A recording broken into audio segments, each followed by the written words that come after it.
The broadcast is now starting. All attendees are in listen-only mode.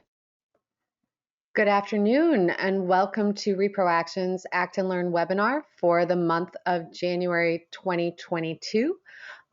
We are studying a very important topic today, against the death penalty, a matter of reproductive justice. So first, we'll introduce your host. I am Erin Matson. I use she, her pronouns. I am co-founder and executive director of Reproaction. I'm based in Washington, D.C., and you can follow me on Twitter at Erin2the Max. And a bit about our agenda today. So first, we'll introduce Reproaction. Then we'll cover a bit of the history of the death penalty, and then we'll dig in deep for a wonderful panel discussion. Our panelists today are Alexandra Bailey, Sabrina Butler-Smith, and Dale Brumfield, and we're very grateful that they've joined us today. Then we'll do next steps and Q&A. So a few housekeeping matters. If you'd like to live tweet during this session, you're free and welcome to do so. The hashtag is Reproaction. Second, I'm going to answer one of the most common questions we get, which is, will there be a recording available of this webinar? The answer is yes. In fact, there are a lot of people who watch the webinars as recordings and sign up in order to receive a copy of the recording. So that will be up on our website shortly after the webinar takes place. And then third, about questions. So if you have questions for any of the panelists, you're encouraged to put those in the questions tab. Just type them in at any time. You don't have to wait for the end, and we'll get to as many as possible at the end. So with that, I will cover the rest of our agenda or move us next steps. So first, a bit about Reproaction. Reproaction leads bold action to increase access to abortion and advance reproductive justice, of which abolishing the death penalty is an important reproductive justice issue. We are proud of our left flank analysis. We are known for our willingness to hold folks on all sides of the issues we work on accountable, whether they're traditionally considered allies or opposition. And we have a deep commitment to nonviolent direct action as one of the tools in our toolbox. So first, I want to share with you this graphic of states with and without the death penalty in 2021. And note that we won't be able to cover the entire history of the death penalty today, but something to keep in mind is that the death penalty is rooted in the legacies of lynching, Jim Crow, racism, and classism. The first American execution by the state dates all the way back to 1608 in Virginia. And today, while capital punishment is still used in more than half of the country's states, as well as the federal death penalty, the likelihood of an execution actually taking place and the potential for a painful or inhumane death, if it does, vary widely. For example, death by firing squad is still a possibility in South Carolina, while in Texas, the death penalty may take the form of lethal injection of pentobarbital, which experts say can cause, quote, excruciating pain, unquote, such as in the case of the execution of Wesley Perky in 2020. Across the states that still use capital punishment, lethal injection is by far the most common method. But many pharmaceutical companies are refusing to supply the required drugs for lethal injection, which has led to states authorizing deaths that are potentially far more painful and infringing on people's dignity. So I want to lift up, there are so many issues with the death penalty. And first, I want to say very firmly that the death penalty is racist. And the death penalty is wrong, and the death penalty should be abolished. And this is a position that Reproaction holds as an organization devoted to reproductive justice, which is the right to parent, the right not to parent, and the right to raise families in safe and healthy communities, a human rights framework developed by Black women. So there are many issues with the death penalty, including that the death penalty inherently violates the constitutional ban against cruel and unusual punishment and the guarantees of due process of law and of equal protection under the law. The death penalty specifically is applied in an unfair and unjust manner against people, largely dependent on how much money a person has, the skill of their attorneys, their race, and where the crime took place. As I said firmly, that the death penalty is racist. People of color are far more likely to be executed than white people, especially if the victim is white. And the death penalty is a waste of taxpayer funds and has no public safety benefit. Data shows that the death penalty doesn't reduce crime. And we also know that innocent people are too often sentenced to death.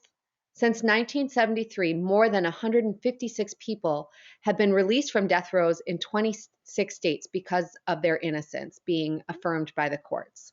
Nationally, at least one person is exonerated for every 10 that are executed. I'm going to repeat that because it's horrifying. Nationally, at least one person is exonerated for every 10 that are executed. The death penalty is against human rights.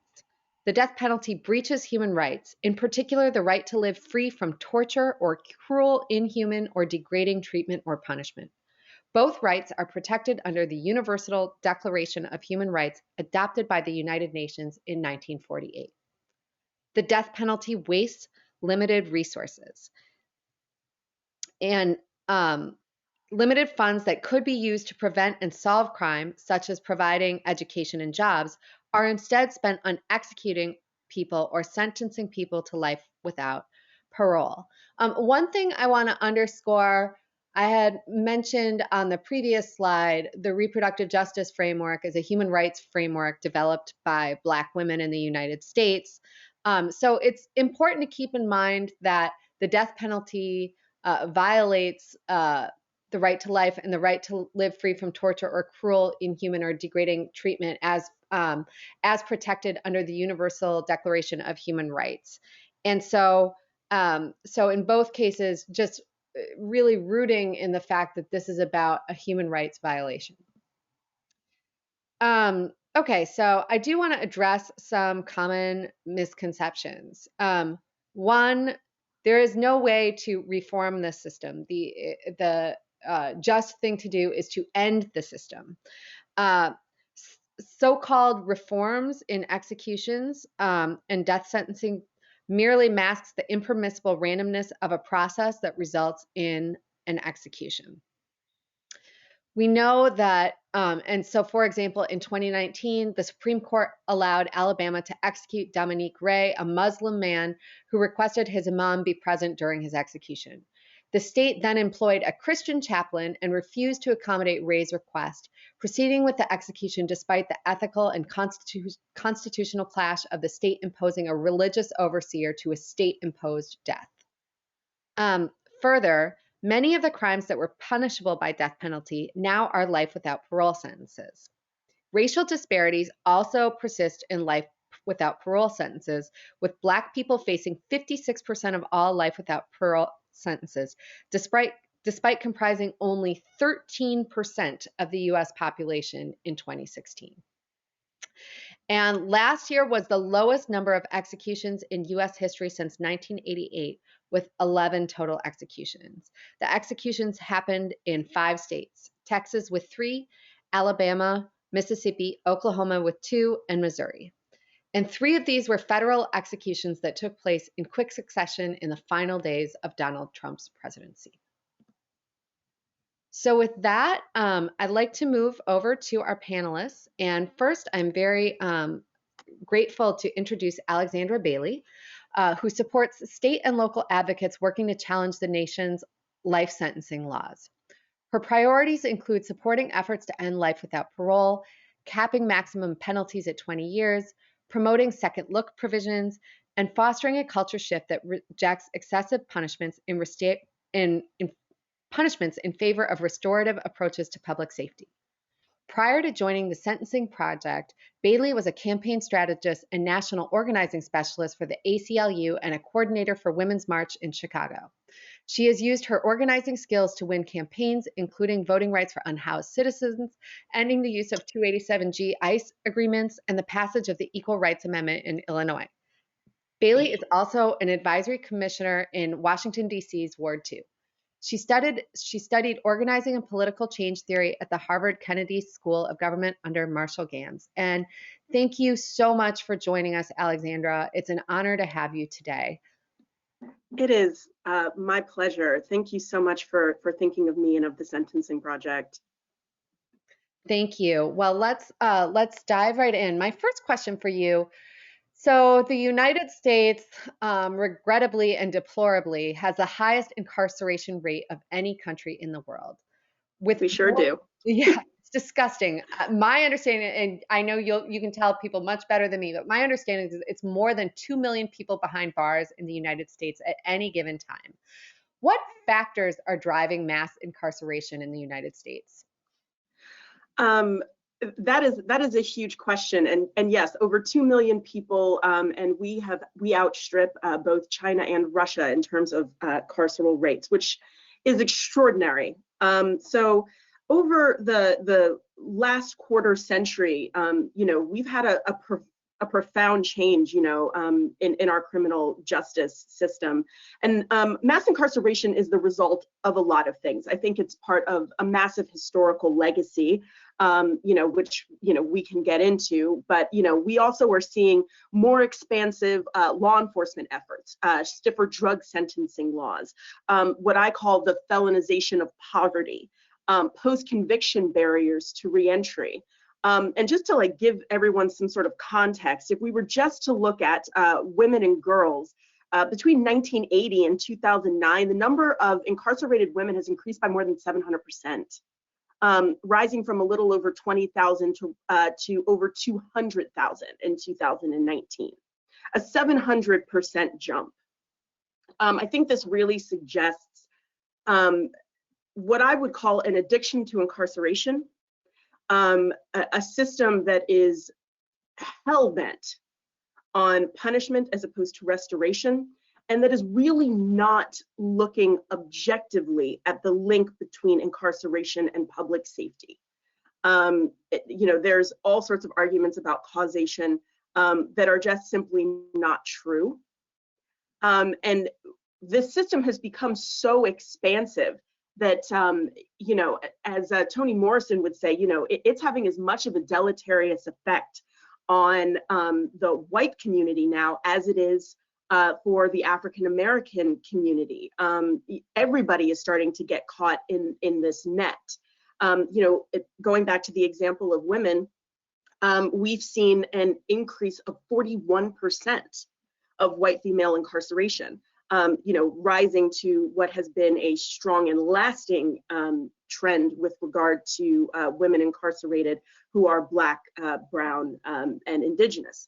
So I think what we're really looking at is a nation that was founded on a legacy of chaining people, and has carried that over into a business that is damaging us all. Oh, that's so disturbing. Thank you. Thank you so much for that comprehensive answer to such a big question. I'm going to jump because you mentioned that astonishing. Did you say that was a 700% increase in women being incarcerated? A 700% increase from 1980 to 2019. My word. Yes. So just to jump in a little more on that, with that 700% increase, it's just astonishing to say.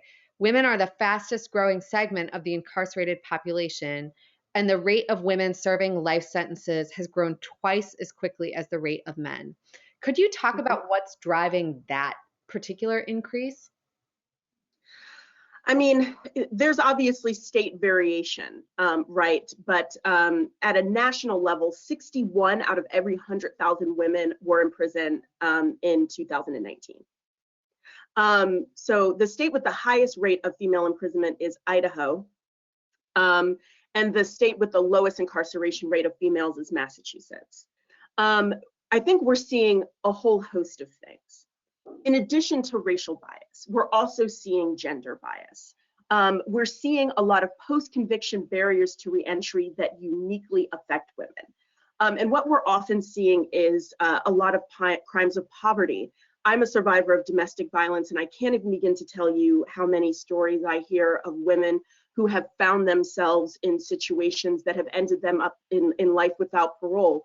There was a great article that we worked on recently that was published in the Lansing News in Michigan, highlighting a woman named Susan Brown. Susan Brown was stalked and stabbed in her pregnant stomach by a former partner who then sexually assaulted her. In her retaliation, she ended up killing him, and she is now serving life without parole in Michigan. I can't even begin to tell you how many stories that I hear in this regard. We also see felony murder laws, laws whereby you could be present at the commission of a crime and you are charged as if you committed it.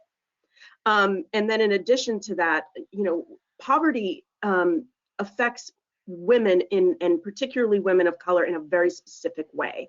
And half of the imprisoned people in the United States are parents of minor children who are under the age of 18. So, a higher proportion of imprisoned women, 58%, have minor children, right? And I often, hear just the despair that comes with poverty when you are seeking to care for your children, and the trauma that gets passed through with that. And it ends up in incarceration. And for the life of me, I just cannot understand why we take that route. Mm-hmm. Thank you for that. Another question I have for you. So in the US, more than 200,000 people are serving life sentences. That's 1 out of every 7 people in prison in the US today. Yep. While violent crimes have generally declined for the past 25 years, the number of people sentenced to life in prison has continued to rise. Can you talk about how life without parole has become a new form of the death penalty? Some might see it that way. Yeah, I mean, and I certainly see it that way. We're talking about warehousing people, and we're doing it in shocking and increasing rates. And in cases that, while I would never prescribe to life without parole, in the case of Susan Brown and so many others, that type of sentence is beyond egregious. But what we're seeing is sort of a deal with the devil. In order to strip the death penalty from the code, people are saying, okay, well, we'll just let them die in prison. And that's going to be how we deal with this. But there are a couple of things that we know. We know that longer and more extreme sentences up to and including the death penalty do not have a direct effect on either crime rates or public safety. What we're often seeing described is a year-to-year description of crime rates, but not looking at it over significant periods of time where we can actually identify trends. And what we also know in terms of recidivism is that those who have served these long, lengthy, indeterminate sentences, even for what would be described as violent crime, when they re-enter society, they are actually the least likely to recidivate. What we also know is that criminality declines over time. It is something that comes with age. And the extraordinary thing that I'm seeing in all of the bills that I'm currently working with around the country is that we're seeing a lot of host of people sentenced under the age of 26 before they had a fully developed brain being given these sentences that essentially freeze them in a moment in time and take their life from them. And then they go into a prison situation where dehumanization, solitary confinement, for many states is the name of the game. And it is death and torture by a different name.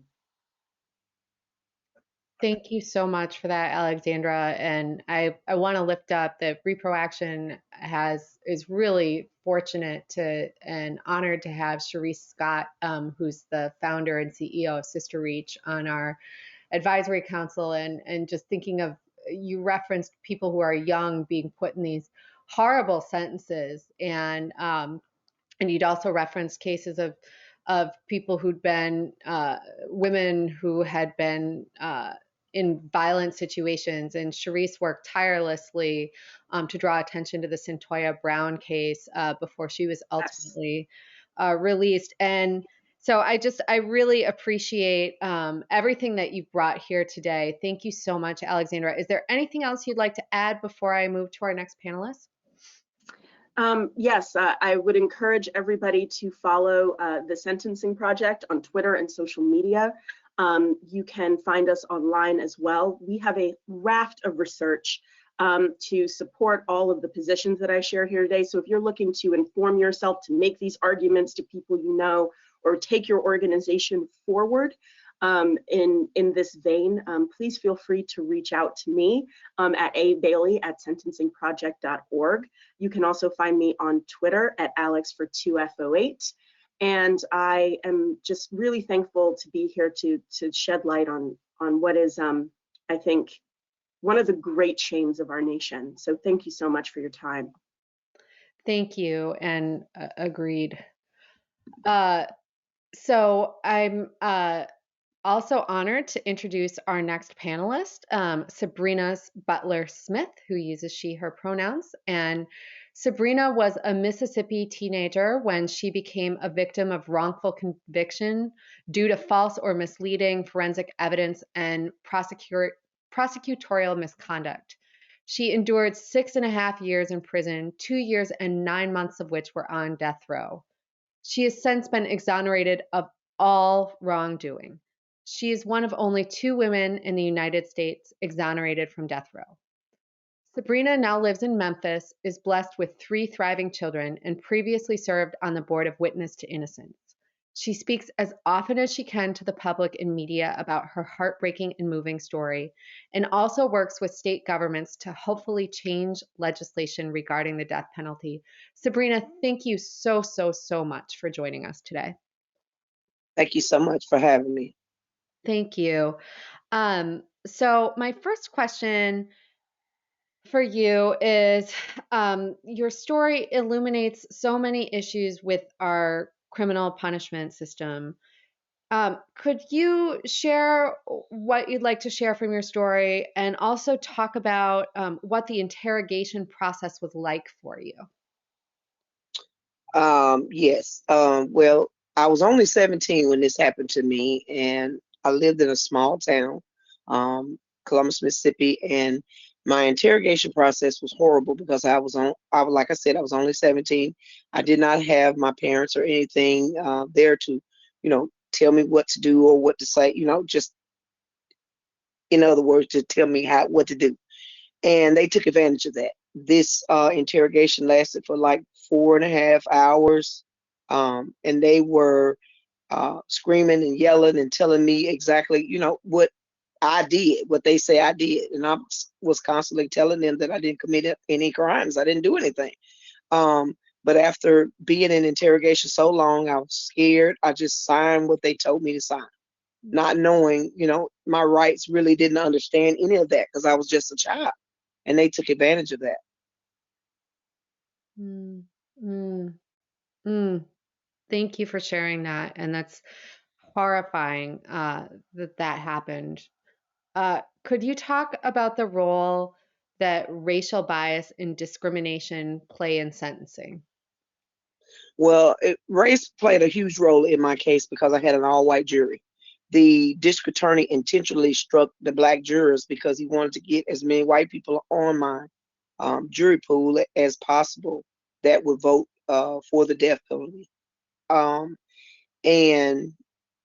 let me see, everybody in the courtroom, really, no one looked like me, and that was the hardest part for me. And I kind of knew that they were going to do what they did because nobody looked like me. Everybody was, white, and I didn't stand a chance. I mean, my attorneys didn't do their job. They didn't really call any witnesses in my defense. They wouldn't let me take the stand in my own defense. It was horrible the way they treated me. And to be a child going through that type of thing, I wouldn't wish that on anyone. Mm, mm. Oh, that's just sickening. And thank you for sharing your story here. So, as noted in your biography, you became one of only 2 women ever to be exonerated from death row in the U.S. Could you tell us about your fight for freedom, what you did, and how you got out? Well, how I did, I mean, at first, when I first made it to death row, because when the case happened, I was 17. They waited till I turned 18 before I went to trial. When I finally made it to death row, I was 19 years old. Um, and at first I was, just I cried a lot. I didn't know what to do, you know what I'm saying? Because nobody was there to really help me. My mom and them couldn't help me because I was in this place. And so I got to the point where I started writing letters to everybody that I could think of. I was able to go to the library, so they're in prison. So I was able to just get a lot of letters out, and I started writing, getting information out, telling people about my case. My mom was on the outside doing the same thing.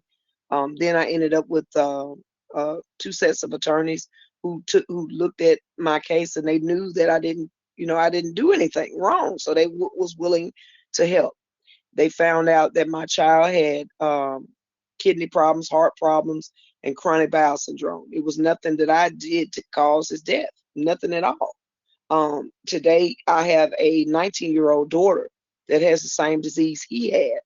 And it's just amazing how the district attorney and all those people knew my son was very ill, and they chose to hide evidence, to end my case.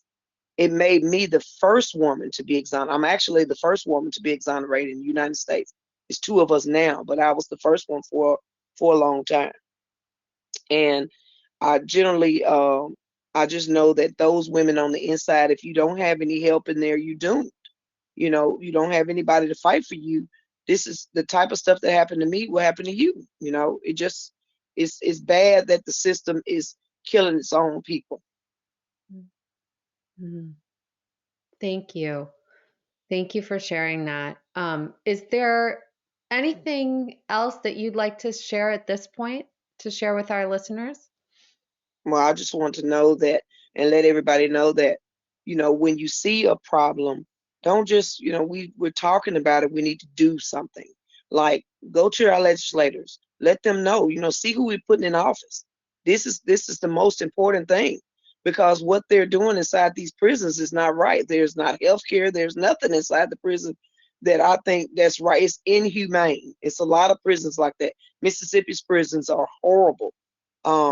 And I just say keep standing up and fight for what you believe in, because that's what I do and have done it since I've been out. This is what I do all the time, and every chance I get, I'm telling it to the world if that's what it takes to try to change things. Thank you so much for that guidance, and thank you for telling the world here as well, and sharing your story and your insights here with the Reproaction listeners as well. Very much appreciate it. I want to encourage folks, if you have questions for Sabrina or you have questions for Alexandra, to put those into the questions tab, and we'll get to as many as possible at the end. Thank you, Sabrina. Thank you. Next up, I am introducing Dale Brumfield, who uses he, him pronouns. He is an author in the Richmond area of Virginia, and he is executive director for Virginians for Alternatives to the Death Penalty. He is also the author of 10 books, including The Virginia State Penitentiary, A Notorious History, published in 2017. Dale's interest in death penalty abolition dates to 2010 with the publication of a guest opinion for Richmond Style Weekly magazine titled Double Lifers. Since then, he has authored numerous anti-death penalty pieces for the Richmond Times-Dispatch, North of the James magazine, Richmond magazine, the Rappahannock Review, and the website bearingdrift.com. As executive director for Virginians for Alternatives to the Death Penalty, Dale organizes grassroots support and engages conservative, libertarian, and evangelical groups on key initiatives, including severe mental illness and the death penalty, among others. Dale received his Bachelor of Fine Arts from VCU in 1981, and in 2015 returned to VCU to earn his Master's of Fine Arts. Dale, thank you so much for joining us today. Thank you for having me. It's a pleasure to be here. Thank you. And as somebody who knows Virginia very, very well, was very excited to see that last year Virginia became the 23rd state and first in the South to abolish the death penalty. And thank you for all of your hard work that you put into that. I know you did. Oh, thank you for that. As a lot of people working a lot of years. It was a decades-long effort, but all the pieces fell into place in 2021. So it was we were a real pleasure to have that happen, and we're hanging in there and keeping a close watch to make sure nobody tries to bring it back. Oh yeah, it's a challenging time in Virginia, and we'll just say that. Absolutely, it is. But thank you so much for your efforts, and it is indeed, I think it shows the power of people working together. Could you speak to the historical significance of Virginia specifically taking this important action last year? Yes, and it is historically significant that Virginia has ended the death penalty. What a lot of people don't know is that Virginia actually leads the nation in executions. We have executed 1,390 people since the year 1608. That is more than Texas. Okay, so we had a 200-year head start on Texas, so we have executed more than anyone else. Out of those 1,390 executions are some other significant milestones that my research from my next book, entitled Closing the Slaughterhouse, has revealed. I have found out that Virginia leads the nation in executing women. We have executed 94 women. Now, that may not sound like a lot, but it's more than double runner-up Massachusetts, who has executed 40 women, and most of them during the witch trials. We have executed more slaves, far more slaves than any other state. Between 1688 and 1865, Virginia executed 736 slaves. That amounts to 87% of all slave executions nationwide. And we executed them in a number of barbaric ways, including 2 slave women were burned at the stake. Several slaves in the 1700s were decapitated or had their bodies quartered and sent to various counties to be put on display as a deterrent. So we had 66 crimes that were death penalty eligible for slaves, whereas there were about 14 or 15 for whites and free blacks. So we made it very difficult to be a slave in Virginia and to conform to all of the nuances of the law. Also, in my research, I've discovered that Virginia executed 16 children between the ages of 11 and 17 for various crimes. All 16 of those children were black. I think 12 of them were slaves. In the modern era, in 1913 or 1915, we executed a 16-year-old, but in 1825, we executed an 11-year-old girl for the murder of a 4-year-old child. So this is the legacy that we have. This is the legacy that the death penalty carried in Virginia. In addition to the numbers, the statistics of the numbers are bad enough, but we have to look too that Virginia institutionalized and streamlined the death penalty process more than any other state. Nationally, about 16% of inmates who receive a death penalty are actually executed. But in Virginia, 73% of all who received a death sentence between 1977 and 2017 were executed. That leads the nation by far. Texas is second at 50%. At one point, between October of 1995 and January of 1996, Virginia had an execution scheduled roughly every 10 days. That led the Governor George Allen administration to actually lose track of who was going to be executed when. By 1999, Virginia, in a really twisted quest to accelerate the killing even more, had whittled their death row appeals process down to less than 5 years, when the national average was almost 10 years. And we know what happens when you speed up the appeals process. You're almost guaranteeing that an innocent person is going to be sent to the electric chair. The Virginia Supreme Court and the Federal Fourth Circuit Court of Appeals always upheld capital sentences that came out of the lower courts.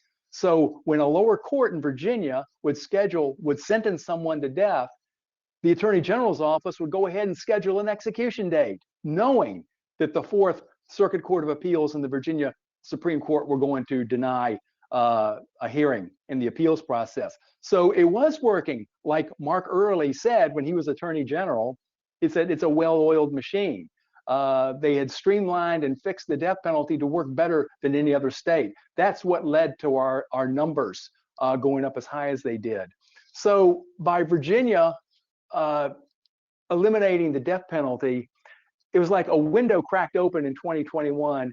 We got the death penalty out and then it slammed shut right behind us. Because as we see, we never would have gotten death penalty abolition in 2022 with the new Republican administration. In fact, our Attorney General today, Jason Miyares, led the charge against abolition last year in the 2021 Assembly session. So we are keeping our organization together. That's why people ask me, hey, Dale, you abolished the death penalty in Virginia. Why is VADP still in business? There's a very good reason why. Someone could try to bring it back. And guess what? That has already happened. In our 2022 Assembly session, a freshman Republican has introduced a bill to reestablish the death penalty for law enforcement, the murder of a law enforcement officer. So it's like deja vu all over again, as the saying goes. So we are already meeting with legislators. We are mobilizing our coalition again to make sure that this bill never sees the light of day. And currently, we don't think it will see the light of day. We still have a lot of support in the Senate in particular. So we're fingers crossed and we're holding strong that the death penalties does not get brought back after we achieve this historic abolition in 2021. Thank you. Thank you so much for that comprehensive answer. And, you know, as you hold on to the important abolishment that you got in Virginia, that effort was led by activists and organizers. And what happened in Virginia was very important historically for Virginia and around the country. There are many states. I want to reflect again on the map at the beginning of the webinar that still have the death penalty in place. So for listeners who are in other states, could you talk about how Virginia Alternatives for the Death Penalty educated the public and how others can do the same in their community? What we had decided when I started with this organization 5 years ago, we had kind of set 2021, 2022 as our goal to get the death penalty abolished. One of the things we knew we had to do was make it a bipartisan effort. So we worked very hard. My job, when I was hired, I was field director for 3 years. My job was to travel around Virginia, introduce myself to more right-wing, Republican, conservative organizations, Rotary clubs, Ruritan clubs, the Republican committees in various counties, in very red counties. It's a tough job. Believe me, you don't get many invitations to speak in organizations like that, but you have to stay on them, because we knew in Virginia that if abolition was going to happen, we could not let it be perceived as a liberal or a left-wing initiative. It had to be a bipartisan initiative. So we worked very hard to get Republican sign-on sheets, and we got several Republicans to sign on. Just because someone has an R after their name does not mean they're for the death penalty. What I found in Virginia, and I dare say what listeners would find in their states too, is there's more ignorance about the death penalty than there is solid opinions for and against it. I encountered many people in my work going around Virginia who would say, I didn't know Virginia had a death penalty. Why does it matter? Those people are a blank slate. So that's where you have the opening to say, well, here's what's wrong with the death penalty. And you talk about the excessive costs, the lack of deterrence, the possibility of an innocent person getting caught up in the system, which has happened in Virginia and has happened in many other states. In fact, the numbers are now 185 people have been found innocent on death row across America and have been exonerated. So these numbers are horrifying.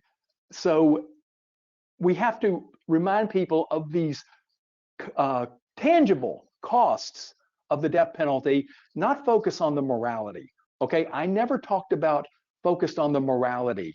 I never went to a Republican or a conservative or a Catholic group and said, if you're pro-life, you have to be against the death penalty. That's a losing argument. You go in with these hard facts, because definitions, believe me, definitions of pro-life are pretty fluid, and they can change from person to person. So those were arguments I never used. I stuck with the cold, hard facts. And that, I think, gained us the most traction. We formed coalitions with the Virginia Interfaith Center, with the Catholic Conference, with the Virginia ACLU, and we just did full court presses on targeted legislative districts that we thought the representative, the senator, or the House member may have been wobbly on the death penalty or simply didn't know anything about it. And then we had constituents pile on. Okay, I contacted these local political action committees and had them pile on these legislators so they would let them know, we've got your back. Legislators have to know that someone's got their back if they're going to vote to abolish the death penalty. So if they've got statistics on their side, if they've got constituent support, and if someone could line up a poll and do a poll of their constituents and see where that support really is, those things all go a long way toward helping to lead to death penalty abolition. Wow, thank you for that answer. And I will not get into the depths of it here on this call, but at Reproaction, we spend an awful lot of time talking about what pro-life might actually mean. So my last question for you before moving to next steps, and then we'll do open Q&A. So there have been more than 150 exonerations from death row nationwide since 1973. Could you share the story of Earl Washington Jr. and how that story exposes many issues in our criminal system? Yeah, the Earl Washington story really hits on everything that's wrong with the death penalty. In Culpeper, Virginia, in the 1980s, a woman was found bleeding and dying in a doorway, and she told the police that a black man had done that. Earl Washington was picked up. For some reason, he matched the description. He was picked up. What the police quickly found out and what they exploited to their advantage was the fact that Earl had an IQ of around 56. Okay, he was borderline, if not mentally disabled. Earl was one of these types of people who would do anything anyone would say. He just wanted to keep people happy and to just stay out of the way. So the police managed to coerce a confession out of him. Even though he couldn't answer any questions about the crime, there was no physical evidence that linked him to the crime or anything. The police knew they had a mark. They had their man, and by golly, Earl, they saw to it that Earl was going to pay for this crime. Earl went through the trial process. He got convicted of killing this woman, and they used his falsified confession to convict him, and then they sentenced him to death, and he went to death row, and he spent 9 years on death row. But then these problems started coming up with the case. Prosecutorial, like Sabrina talked about, prosecution misconduct, coerced confessions, all these things started adding up. So they finally agreed to have a DNA test. They had DNA in this case, but the courts refused because of Virginia's 21-day rule, which states that you only have 21 days after conviction to introduce any new evidence in the crime that could be exculpatory. They had this DNA, but the courts refused to test it. Finally, after 9 years, they did refuse to test. They did test it. And it showed pretty conclusively that Earl did not commit this crime. So Governor Doug Wilder at the time commuted his death sentence to life in prison. Okay, there wasn't enough evidence to put him to death, but there seemed to be enough evidence in the state's mind to keep him in prison. So he stayed in prison another 2.5 years before another DNA test, which was more, DNA by then was getting more specific. They ran another test on that and showed that he conclusively did not commit the crime. And it still took yet another year to get Earl out of jail because the General Assembly had no legal mechanism in place to release an innocent person from prison. So it took, Earl spent, I think, 15 years in prison total for everything, for this crime that he never committed. When he finally got out, Virginia paid him. Virginia, thank goodness, has a wrongful incarceration compensation plan, and Earl received about $1.25 million for wrongful incarceration. Today, Earl lives quietly, he's married, lives in, I think, Middlesex, Virginia now, and just stays out of the way. He is not a good spokesman for us, unfortunately, but his case resonated across Virginia at the time. But still, even with the Earl Washington case, Virginia continued to expedite and speed up the death penalty process, thinking, well, this was an aberration. We caught Earl. The system caught Earl. Actually, the system did not catch Earl. People working outside of the system is what kept Earl Washington from being killed. So he is the standard for everything that's wrong with the death penalty. Thank you, Dale. That is so disturbing. So I want to encourage anyone with questions for Dale, for Sabrina, for Alexandra, feel free to put those in the questions tab. We'll ask as many as possible at the end. Thank you again, Dale. Sure. So next up, want to encourage folks to plug into Reproaction campaigns. Please sign up for alerts at www.reproaction.org. So we do these Act and Learn webinars every single month, narrowing in on different topics relevant to abortion access and reproductive justice. Sometimes they will focus on skill building.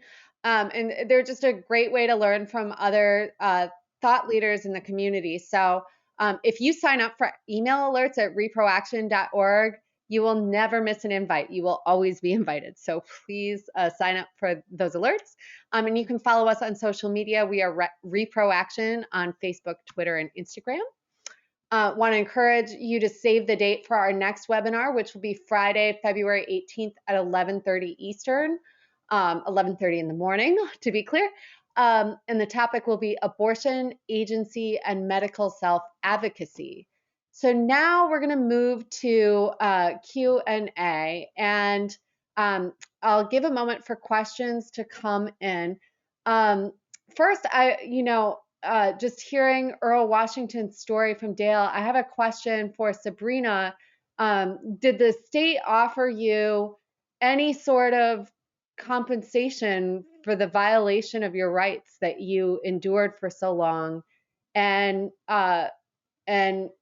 both, in addition to that question, what do you think is what would be appropriate for states to do after someone has been wronged? The state offered me what they want, what they decided that it was worth. To me, you can't fix what you did. You know what I'm saying to me? I just, to be honest, because I had an older son. I still have an older son, I'm sorry. And I had to figure out, and both of us had to rekindle our relationship. They took me from my child. I lost my son, one of my sons, and they took me from my oldest child. I think that they should have a way for when a person is wrongfully convicted, they come out, they have programs for them. In the state where I'm from, they don't have reentry programs for people that actually didn't commit a crime at all. I think that we should be a part of the Torture Act. I think that they should give us health care. All this stuff wasn't afforded to us. We had to get out, try to figure out how to put our lives back together. It's hard to find a job because what are you going to say when you have to fill out the application and check the little box? You know, you have to explain that to an employer. An employer has got somebody else next to you that doesn't have all that baggage. So what do you think that does to a person that has done no wrong but still is suffering out here in this so-called free world? So that makes me angry because a lot of my life was taken from me, and you don't know what I would have done or been. You know what I'm saying? So I just think that these states, they're not doing what they should be doing whereas exonerees are concerned. We're still struggling. It's a lot of us who are messed up we have PTSD. There is no medical nothing for us. No form of mental health, no nothing. And I don't think that's right, because it's not what we done to ourselves, it's what they done to us. So there's a lot that can be done where that's concerned, and it's not being done.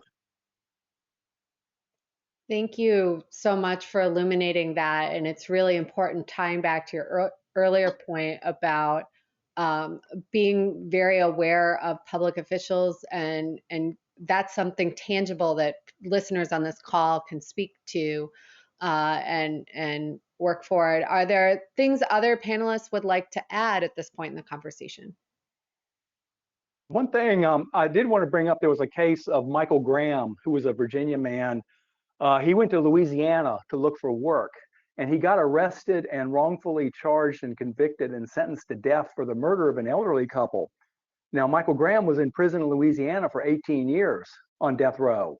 And this was, I think, 1983. In 2001, they threw his case out. They said, absolutely, he just didn't do it. He was given $10 for a bus ticket back to Virginia when it actually cost $125 to take a bus to Virginia. And he was given a coat. And that's all he got. In 2004, he went back to Louisiana and filed a lawsuit for wrongful incarceration, and he got nothing. They voted to give him nothing. So many states, including Louisiana, have absolutely nothing for people who spend decades sometimes in prison wrongfully. So that is a real crime, and that has got to be addressed. That's right. And something should be done. Something should be done about that. That is not right. I mean, they base it on paperwork. I mean, getting people out is about paperwork, and you know what I'm saying. But they don't have an actual innocence law, and that's crazy to me. I've never understood that.